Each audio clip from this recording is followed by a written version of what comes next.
ಗುರುಗಳೇ, ಇಲ್ಲಿ ನಾನಿರೋದು ಈಗ ಧರ್ಮಸ್ಥಳ ಗ್ರಾಮಾಭಿವೃದ್ಧಿ ಯೋಜನೆ ವತಿಯಿಂದ ಹಾಕಿರುವಂತ ವಸ್ತು ಪ್ರದರ್ಶನ ಮಳಿಗೆಯಲ್ಲಿದ್ದೀನಿ. ಇಲ್ಲಿ ನೋಡಿ ಮಡಕೆ ಮಾಡ್ತಿದ್ರು, ದೀಪ ಮಾಡ್ತಿದ್ರು ಮಡಕೆ ಇದರಿಂದ.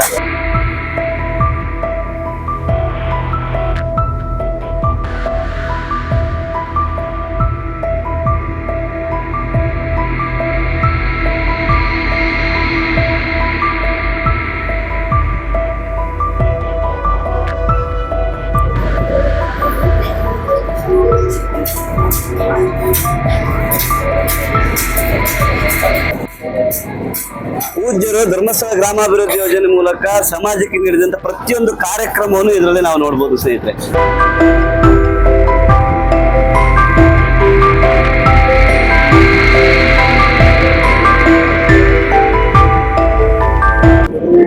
ಸ್ನೇಹಿತರೆ, ಇದರಲ್ಲಿ ಧರ್ಮಸ್ಥಳ ಗ್ರಾಮಾಭಿವೃದ್ಧಿ ಯೋಜನೆ ಬ್ಯಾಂಕಿನಿಂದ ಸ್ವಸಹಾಯ ಸಂಘಗಳಿಗೆ ಯಾವ ರೀತಿ ವ್ಯವಹಾರವನ್ನು ಕೊಡ್ತಿದೆ ಅಂತ ಸಂಪೂರ್ಣ ಚಿತ್ರಣ ಇದರಲ್ಲಿ.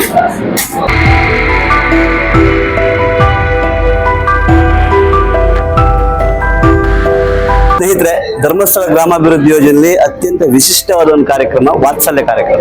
ಈ ವಾತ್ಸಲ್ಯ ಕಾರ್ಯಕ್ರಮದ ಅಡಿಯಲ್ಲಿ ಅತ್ಯಂತ ನಿರ್ಗತಿಕರಿಗೆ, ಮನೆ ಏನು ಇರಬಾರ್ದು, ಅವರಿಗೆ ಪಾಲನೆ ಪೋಷಣೆ ಮಾಡ್ಲಿಕ್ಕೆ ಯಾರು ಇರಬಹುದು, ವಾಸನ ಮಾಡ್ಲಿಕ್ಕೂ ಕಷ್ಟವಾದಂತ ಸ್ಥಿತಿಯಲ್ಲಿ ಇದ್ದವರಿಗೆ ನೋಡಿ, ಇಂಥ ಮನೇಲಿದ್ರೆ ಅಂತ ಮನೆಯನ್ನು ಕಟ್ಕೊಡುವಂತ ಒಂದು ವ್ಯವಸ್ಥೆ ಇದೆ. ಇದಕ್ಕೆ ವಾತ್ಸಲ್ಯ ಕಾರ್ಯಕ್ರಮದ ಅಡಿಯಲ್ಲಿ ನೀವು ಕೂಡ ಸಂಪರ್ಕ ಮಾಡಬಹುದು. ಆಯ್ತಾ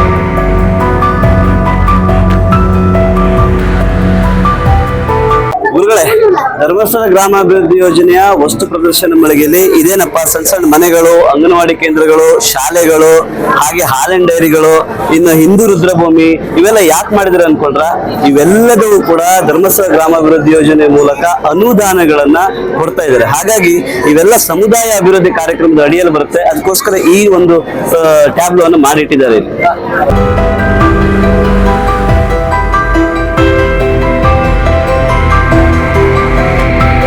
ಗುರುಗಳೇ, ಈ ವೀಲ್ ಚೇರು, ವಾಟರ್ ಬೆಡ್ ಇದನ್ನೆಲ್ಲ ಯಾಕೆ ಇಟ್ಟಿದ್ರು ಅನ್ಕೊಂಡ್ರ, ಇದಕ್ಕೂ ಕೂಡ ಒಂದು ವಿಶೇಷ ಇದೆ. ಧರ್ಮಸ್ಥಳ ಗ್ರಾಮಾಭಿವೃದ್ಧಿ ಯೋಜನೆಯಲ್ಲಿ ಜನಮಂಗಲ ಕಾರ್ಯಕ್ರಮದಡಿಯಲ್ಲಿ ತುಂಬಾ ಬಡವರು ಯಾರಾದ್ರೂ ಕೈಕಾಲು ಮುರ್ಕೊಂಡರಿದ್ರೆ, ಹಾಸಿಗೆ ಮೇಲೆ ಮಲ್ಕೊಂಡರಿದ್ರೆ ಅವರಿಗೆ ಉಚಿತವಾಗಿ water bed, wheel chair, walking stick ಇವೆಲ್ಲವನ್ನು ಕೊಡುವಂತ ಒಂದು ವ್ಯವಸ್ಥೆ ಇದೆ.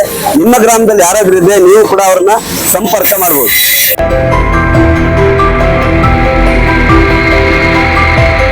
ಈ ವಸ್ತು ಪ್ರದರ್ಶನ ಮೇಳದಲ್ಲಿ ಈ ಕೆರೆಗೆ ಏನ್ ಕೆಲಸ ಅನ್ಕೊಂಡ್ರ, ಇದಕ್ಕೂ ಒಂದು ವಿಶೇಷ ಇದೆ. ಧರ್ಮಸ್ಥಳ ಗ್ರಾಮಾಭಿವೃದ್ಧಿ ಯೋಜನೆಯಲ್ಲಿ ನಮ್ಮ ಊರು ನಮ್ಮ ಕೆರೆ ಅಂತ ಒಂದು ಕಾರ್ಯಕ್ರಮ ಇದೆ.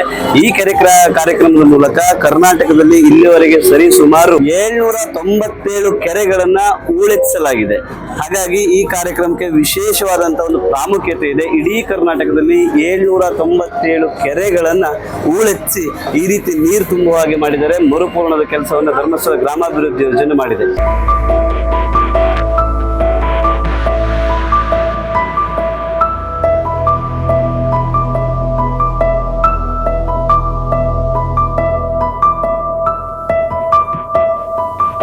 ಗುರುಗಳೇ, ಇಲ್ಲಿ ನೋಡಿ ಆಪತ್ಕಾಲದಲ್ಲಿ ಉಪಯೋಗ ಆಗಂತ ಕೆಲ ವಸ್ತುಗಳನ್ನು ಇಟ್ಟಿದ್ದಾರೆ. ಯಾಕೆ ಇಟ್ಟಿದ್ದಾರೆ ಗೊತ್ತಾ? ಧರ್ಮಸ್ಥಳ ಗ್ರಾಮಾಭಿವೃದ್ಧಿ ಯೋಜನೆ ಮೂಲಕ ಒಂದು ಶೌರ್ಯ ಘಟಕ ಅಂತ ಸ್ಥಾಪನೆ ಮಾಡಿದ್ದಾರೆ. ಈ ಶೌರ್ಯ ಘಟಕ ವಿಪತ್ತಾದಂತ ಪ್ರದೇಶಗಳಿಗೆ ಹೋಗಿ ಆಪತ್ತಲ್ಲಿರುವವರನ್ನ ಕಾಪಾಡ್ಲಿಕ್ಕೆ ಅಂತ ಈ ಶೌರ್ಯ ಘಟಕ ಪ್ರತಿಯೊಂದು ತಾಲೂಕಲ್ಲೂ ಕನಿಷ್ಠ 100ರಿಂದ 120 ಜನರ ಒಂದು ತಂಡ ಇದೆ. ಆ ತಂಡ ಆಪತ್ಕಾಲದಲ್ಲಿ ಪೊಲೀಸ್ ಇಲಾಖೆಗೆ ಇರ್ಬೋದು, ಆಪತ್ತಾದಂತ ಪ್ರದೇಶದ ಜನರಿಗಿರ್ಬೋದು ಸಾಕಷ್ಟು ಸಹಾಯವನ್ನು ಮಾಡುವಂತ ಒಂದು ಕೆಲಸವನ್ನು ಮಾಡ್ತಾ ಇದೆ. ಇವರಲ್ಲಿ ತಿಂಡಿ ಅಂಗಡಿ ಹಾಕಿದ್ದಾರೆ. ಈ ತಿಂಡಿಯನ್ನು ವ್ಯಾಪಾರ ಮಾಡ್ತಿದ್ದಾರೆ. ಯಾಕೆ ಗೊತ್ತಾ? ಇವರಿಗೆ ಧರ್ಮಸ್ಥಳ ಗ್ರಾಮಾಭಿವೃದ್ಧಿ ಯೋಜನೆಯಿಂದ ಸಿರ್ಬಿ ಸಮೃದ್ಧಿ ಅನ್ನೋ ಒಂದು ಯೋಜನೆಯಲ್ಲಿ ಇವರಿಗೆ ಹಣ ಸಿಕ್ಕಿದೆ, ಲೋನ್ ಸಿಕ್ಕಿದೆ. ಆ ಲೋನ್ ಅನ್ನ ಪಡ್ಕೊಂಡು ಇವರು ಸ್ವಉದ್ಯೋಗವನ್ನು ಮಾಡ್ತಾ ಇದ್ದಾರೆ. ಅದಕ್ಕೋಸ್ಕರ ಇವರು ಇಲ್ಲಿ ಸ್ವಉದ್ಯೋಗದ ಸ್ಟಾಲ್ ಅನ್ನ ಹಾಕಿದ್ದಾರೆ. ಆಳೆ ತಟ್ಟೆ ಟೊಪ್ಪಿ, ಆಳೆ ಎಲೆಯಿಂದ ಟೊಪ್ಪಿ ಮಾಡಿರೋದು ಇದು. ಹಂಗೆ ನೋಡಿ, ಚೆನ್ನಾಗ್ ಕಾಣುತ್ತಾ? ಸೂಪರ್ ಆಗಿ ಕಾಣುತ್ತಲ್ಲ? ಹೆಂಗೈತಿ ನೋಡ್ರಿ. ನಿಮ್ಗೆ ಬೇಕಾ? ಪಾರ್ಸಲ್ ಮಾಡ್ತೀನಿ ಇಲ್ಲಿಂದನೇ. ಇದೇನ್ ಗೊತ್ತಾ ಸ್ನೇಹಿತರೆ, ಧರ್ಮಸ್ಥಳ ಗ್ರಾಮಾಭಿವೃದ್ಧಿ ಯೋಜನೆ ಮೂಲಕ ತನ್ನ ಸಂಘದಲ್ಲಿರುವಂತಹ ಸದಸ್ಯರಿಗೆ ಅನಾರೋಗ್ಯ ಸಂದರ್ಭ ಆರೋಗ್ಯ ವಿಮೆಯನ್ನು ಒದಗಿಸುತ್ತೆ ಈ ಸಂಸ್ಥೆ. ಅದು ಸಂಪೂರ್ಣ ಸುರಕ್ಷಾ ಮತ್ತು ಆರೋಗ್ಯ ರಕ್ಷಾ ಅಂತೇಳಿ. ಜೊತೆಗೆ ಸಂಘದಲ್ಲಿರುವಂತಹ ಎಲ್ಲಾ ಸದಸ್ಯರಿಗೂ ಕೂಡ ಮೈಕ್ರೋಬಯಸ್ ಮತ್ತೆ ಭೀಮಾ ಜ್ಯೋತಿ ಅನ್ನುವಂತ LIC ಪಾಲಿಸಿಯನ್ನ ಮಾಡಿಕೊಡುತ್ತೆ. ಯಾಕೆಂದ್ರೆ ಆ ಒಂದು ಕುಟುಂಬದ ಹಿತರಕ್ಷಣೆ ಕೂಡ ಈ ಒಂದು ಸಂಸ್ಥೆಗೆ ಬಹಳಷ್ಟು ಮುಖ್ಯ. ಅದಕ್ಕೋಸ್ಕರ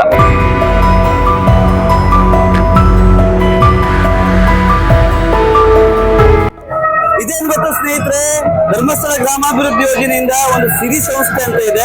ಈ ಸಿರಿ ಸಂಸ್ಥೆ ಸಂಘದವರು ಮಾಡಿರುವಂತ ಕೆಲವು ಉತ್ಪನ್ನಗಳನ್ನ ಖರೀದಿ ಮಾಡಿ ಮಾರ್ಕೆಟ್ ಅನ್ನು ಮಾಡುತ್ತೆ, ಸಿರಿ ಗ್ರಾಮಾಭಿವೃದ್ಧಿ ಯೋಜನೆ. ಮತ್ತೆ ಇದರಲ್ಲಿ ಜೊತೆಗೆ ಸಮಾಜಕ್ಕೆ ಸಿರಿಧಾನ್ಯಗಳನ್ನ ವ್ಯಾಪಾರ ಮಾಡ್ತಾರೆ.